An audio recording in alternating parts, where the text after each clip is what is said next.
दोस्तों, आज के वीडियो में हम बात करने वाले हैं कि ग्रुप डी की परीक्षा पास करने के लिए कौन कौन सी बुक्स इम्पोर्टेंट हैं।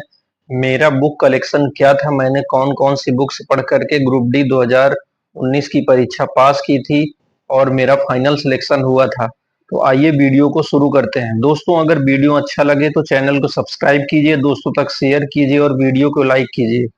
सबसे पहले हम बात करें कि ग्रुप डी की जॉब में क्या वर्क होता है, ग्रुप डी की जॉब प्रोफाइल क्या है। देखिए, ग्रुप डी में 16-17 टाइप की पोस्ट होती हैं, बहुत सारी पोस्ट आती हैं। पॉइंट्समैन हो गया, गैंगमैन हो गया जिसको आप ट्रैकमैन कहते हैं। इसके बाद ओएचई हो गया, जो आपने देखा होगा कि स्टेशन में बहुत सारे वैगन्स खड़े होते हैं और उसके ऊपर जो आपकी सीधे सीधे हम ये कह सकते हैं जो तार होता है उसको सही करने के लिए, बिजली सही करने के लिए। तो इस तरीके से बहुत सारी पोस्ट होती हैं। एक वीडियो आपको डिटेल में मिल जाएगा कि ग्रुप डी में जो भी वैकेंसी आती है उसकी पोस्ट वाइज डिटेल क्या है, वर्क क्या है, इसके बारे में आपको डिटेल वीडियो मिल जाएगा। तो ये आपका वर्क होता है ग्रुप डी का। वर्क के बाद अगर हम बात करें इसका वैकेंसी कब तक आ सकता है, तो इसका वैकेंसी आपका अक्टूबर में संभावित है। 80 से 90 हजार वैकेंसी आ सकता है। जैसा कि एग्जाम कैलेंडर जारी हुआ था कि ग्रुप डी लेवल 1 का पोस्ट आपका अक्टूबर में दिया जाएगा। तो रेलवे अभी तक एग्जाम कैलेंडर तो फॉलो कर रहा है, लेकिन अभी एग्जाम नहीं कोई कंडक्ट करवा रहा, जितनी भी अभी तक रेलवे की वैकेंसी जा चुकी है। तो आइए हम शुरू करते हैं इसके बुक कलेक्शन के बारे में। तो जो इसका सिलेबस होता है, इसका सिलेबस सिलेबस में आपका मैथ्स होता है, रीजनिंग होता है, जीएस होता है और आपका साइंस होता है। अगर हम बात करें मैथ्स में तो टोटल आपका 25 क्वेश्चन 25 मार्क्स का होता है। रीजनिंग 30 क्वेश्चन 30 मार्क्स का होता है, हो गया 55। 55 के बाद आपका 25 क्वेश्चन आपका साइंस का होता है, 25 मार्क्स का, हो गया 80। और 20 क्वेश्चन में आपका साइंस और जीएस जीके होता है। तो अगर हम मैथ्स की बात करें तो मैथ्स में जो भी टॉपिक्स हैं आपका डेसिमल हो गया, एलसीएम एचसीएफ हो गया, बॉड मास हो गया, ये सारे टॉपिक्स सिलेक्टिव टॉपिक्स की ही आपको पढ़ाई करनी चाहिए।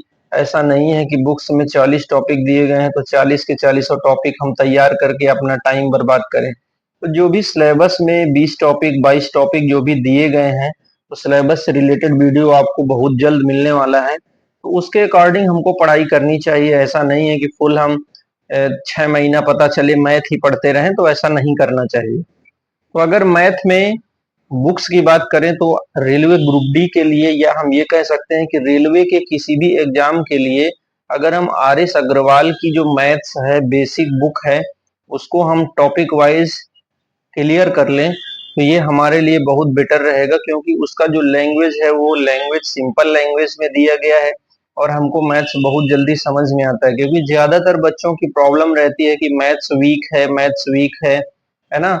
क्योंकि अगर आपका 25 क्वेश्चन मैथ में पूछा जाएगा तो 25 में आपका 16-18 क्वेश्चन तो एकदम से नॉर्मल इजी रहने वाला है और जो 6 से 8 क्वेश्चन है वो मीडियम टाइप का रहता है। तो हम आर एस अग्रवाल से मैथ पढ़ सकते हैं और उससे अच्छे से मैथ कवर कर सकते हैं। ऐसा भी हो सकता है कि जिस टॉपिक में ज्यादा प्रॉब्लम होती है हम यूट्यूब में सर्च कर लें, ऑनलाइन माध्यम से सर्च कर लें और उस टॉपिक को क्लियर कर लें। जैसे ही आपका मैथ्स कंप्लीट हो जाता है तो मैथ्स कंप्लीट होने के बाद आपको प्रीवियस ईयर के जो क्वेश्चन हैं 2018 से लेकर के अभी तक जितने भी एग्जाम हुए हैं उसमें जो भी मैथ्स के क्वेश्चन आए हैं उनको सॉल्व करना चाहिए चैप्टर वाइज डिटेल में। तो एक बुक यूथ कंपटीशन का बहुत अच्छा, यूथ पब्लिकेशन का बहुत अच्छा बुक आया हुआ है, या हम ये कह सकते हैं किसी भी एप्लीकेशन का बुक हो, बट 2018 से लेकर के अभी तक का जितना भी क्वेश्चन है वो मैथ का होना चाहिए उसमें लेटेस्ट। क्योंकि अब मैथ का लेवल हो, रीजनिंग का लेवल हो, सारा कुछ अप हो चुका है 20 से 30%, तो ज्यादा पुराने क्वेश्चनों को सॉल्व नहीं करना चाहिए। अब बात करें रीजनिंग की, तो रीजनिंग में भी सेम यही प्रोसेस अपनाना है।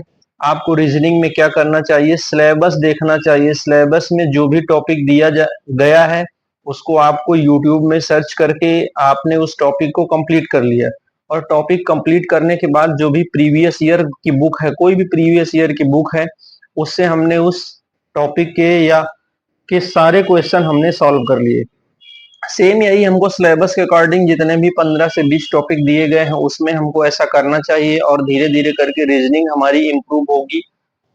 अब हम बात करें साइंस की, तो साइंस में ग्रुप डी के सिलेबस में दिया गया है कि कक्षा 9वीं 10वीं स्तर तक का जो भी एनसीईआरटी का साइंस है उससे रिलेटेड क्वेश्चन पूछे जाएंगे। भौतिक विज्ञान, रसायन विज्ञान और बायो, इन तीनों से क्वेश्चन पूछे जाएंगे। तो आपको कक्षा 6 से लेकर के 10 तक की, 6, 7, 8, 9, 10 तक की एनसीईआरटी की साइंस पढ़नी चाहिए। और साइंस की कोई आप बुक भी ले सकते हैं, बहुत सारे पब्लिकेशन की बुक्स मार्केट में अवेलेबल हैं। आप अच्छी सी बुक आप देख लीजिएगा। और अगर बुक्स से रिलेटेड वीडियो देखना है तो मेरे चैनल की प्लेलिस्ट में आपको वीडियो मिल जाएगा। मैंने ऑलरेडी बनाया हुआ है कि साइंस की कौन सी बुक पढ़ें ताकि आपका सिलेक्शन अच्छे से हो सके, कोई प्रॉब्लम ना हो, ज्यादा से ज्यादा मार्क्स आप एग्जाम में लेकर आए। तो साइंस में आपको 6 से 8 तक, जैसे कक्षा 6 हो गया उसको आप एक बार पढ़ लें, 7 एक बार पढ़ लें, 8 एक बार पढ़ लें, लेकिन 9th और 10th की जो साइंस है एनसीईआरटी की, उसमें आपको 3-4 बार पढ़ना चाहिए क्योंकि उसमें कंफ्यूजन बहुत ज्यादा होता है। तो आप इस तरीके से साइंस में मैक्सिमम मार्क्स पा सकते हैं, कोई प्रॉब्लम नहीं होगी। अब अगर हम बात करें जीएस, जीके और करंट अफेयर्स की, तो सबसे स्टूडेंट के मन में एक ये डाउट रहता है कि रेलवे कितने दिनों का करंट अफेयर्स पूछता है। तो ये जहां तक मेरा एक्सपीरियंस है, मैंने अभी तक जितने भी परीक्षाएं दी हैं उनमें मैंने प्रीवियस ईयर में जितने भी पेपर्स का मैंने पेपर्स देखे हैं उसमें मैंने जो भी कंक्लूजन निकाला है उससे यही डिसाइड हुआ है कि जितना भी आपका करंट अफेयर्स है वो 60% आपका लास्ट 1 ईयर का पूछता है। और 1.5 साल, यानी अगर आपका परीक्षा दिसंबर 2024 में होगा तो आपको जुलाई 2023 से करंट अफेयर्स पढ़ना चाहिए।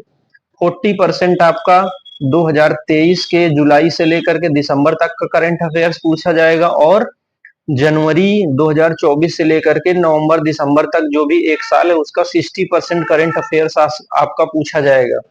आजकल जीएस में जो रेलवे टीसीएस एग्जाम करवाता है उसके क्वेश्चन पूछने का जो लेवल है कुछ चेंज हो चुका है। 2018 से लेकर के बहुत ज्यादा चेंज हो चुका है। अगर हम बात करें कि जो आप पहले पुरानी बुक्स पढ़ते थे पतली पतली, उससे सेम क्वेश्चन टकरा जाता था, तो अब ऐसा नहीं है। आपको एक सेंटेंस दिया रहेगा, उसको समझना पड़ेगा, तभी आपको सॉल्व करना होगा अच्छे से, तभी आपका क्वेश्चन सॉल्व हो पाएगा। तो कुछ इस तरीके से हम जीके करंट अफेयर्स के बारे में पढ़ेंगे। और करंट अफेयर्स की खास बात यह है कि जैसे आपका जियोग्राफी से रिलेटेड कोई करंट अफेयर्स हुआ तो उसको जियोग्राफी के सेक्शन में पूछ लेता है। और हिस्ट्री हो गया, जियोग्राफी हो गया, इकोनॉमिक्स हो गया, आर्ट एंड कल्चर हो गया, ये सारा कुछ आपको नॉर्मली पढ़ना चाहिए। बहुत ज्यादा डीप में जाने की जरूरत नहीं है कि पता चले 3-3 महीने आप एक एक सब्जेक्ट लेकर के पढ़ें और अपना टाइम लॉस करें। ज्यादा आपको फोकस मैथ्स में करना चाहिए, रीजनिंग में करना चाहिए, साइंस में करना चाहिए, थोड़ा सा ध्यान आपको जीएस में भी देना चाहिए। तो आपका ये बुक्स का कलेक्शन हो गया। साइंस के लिए आप एनसीईआरटी पढ़ सकते हैं या फिर आप एसके झा सर का बुक, एक रेलवे सामान्य विज्ञान का आया हुआ है, बहुत अच्छा बुक है, 5th एडिशन। उसमें एनसीईआरटी भी मिक्स है, सारा कुछ मिक्स है, बहुत अच्छा बुक है। मैंने इसी बुक को पढ़ करके 2019 का जो ग्रुप डी का जो परीक्षा 2022 में हुआ था, मैंने इसी बुक को पढ़ करके सिलेक्शन लिया था। बहुत अच्छा बुक है, बहुत अच्छा पेज है उसका, बहुत अच्छा थ्योरी दिया गया है उसका, जो उसमें ऑब्जेक्टिव भी दिया गया है, न्यूमेरिकल भी दिया गया है, सारा कुछ न्यूमेरिकल के बाद आपका रिएक्शंस बहुत अच्छे से दी गई हैं। 200-300 रिएक्शंस है, क्योंकि रिएक्शंस का आजकल वेटेज बहुत ज्यादा है। 2-3 रिएक्शन आपके एग्जाम में पूछी जाती हैं ग्रुप डी के एग्जाम में। तो कुछ इस तरीके से आपका बुक का कलेक्शन होना चाहिए। धन्यवाद।